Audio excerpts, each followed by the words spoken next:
Transmission of sound.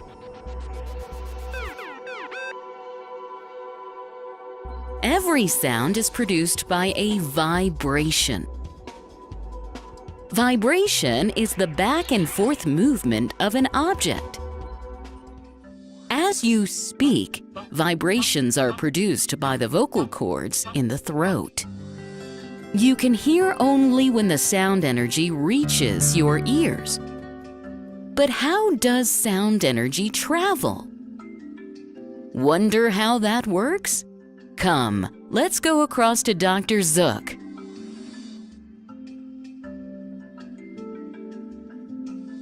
Sound energy travels in the form of sound waves. There are mainly two types of waves, transverse wave and longitudinal wave. Let us see how waves travel. We can use a slinky spring to observe both types of waves. Emily is holding one side of the slinky, while Dr. Zook is holding the other end. With a quick upward flick of the wrist, Dr. Zook has sent energy traveling through the slinky. Notice how the slinky moves? This is a transverse wave.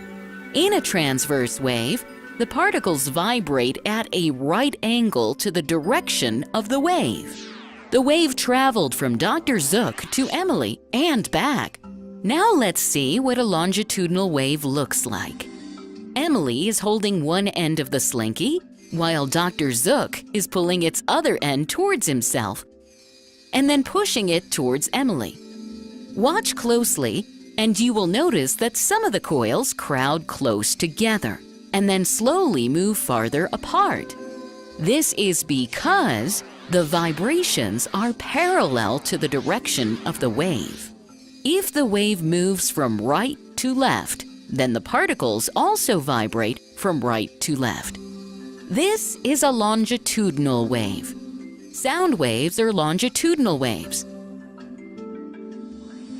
These waves travel at different speeds in different mediums. The medium could be a solid, liquid, or gas. Now let's see how this works. In a solid, the particles are very close together. Sound energy moves as one particle hits the other particle. With the particles being so close together, sound travels quickest through a solid. If we look at particles in a liquid, they appear to be slightly further apart when compared to solid. Thus, sound energy takes a little longer to travel through a liquid. Look at the particles of gas. They are spread out, and hence, sound waves travel most slowly through them. Now we know how sound travels in different media. The vibration of particles produces waves. Wavelength is the distance between two consecutive compressions or rarefactions. The number of waves passing through a point in a second is called frequency, and it is measured in hertz.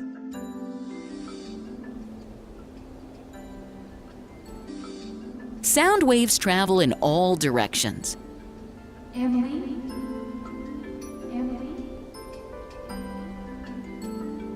Sound gets reflected. That is, it bounces back on hitting a solid surface. Bouncing back of sound is called echo. Bouncing back of sound is purposefully used in detecting depth of seabeds. That's amazing, isn't it?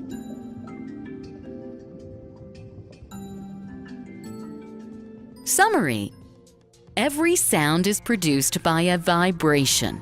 Vibrations are produced by our vocal cords when we speak. There are two types of waves, transverse wave and longitudinal wave. In a transverse wave, the particles vibrate at a right angle to the direction of the wave. In a longitudinal wave, vibrations are parallel to the direction of the wave. Sound waves are longitudinal waves. Sound travels quickest through a solid. Wavelength is the distance between two consecutive compressions or rarefactions. The number of waves passing through a point in a second is called frequency, and it is measured in hertz.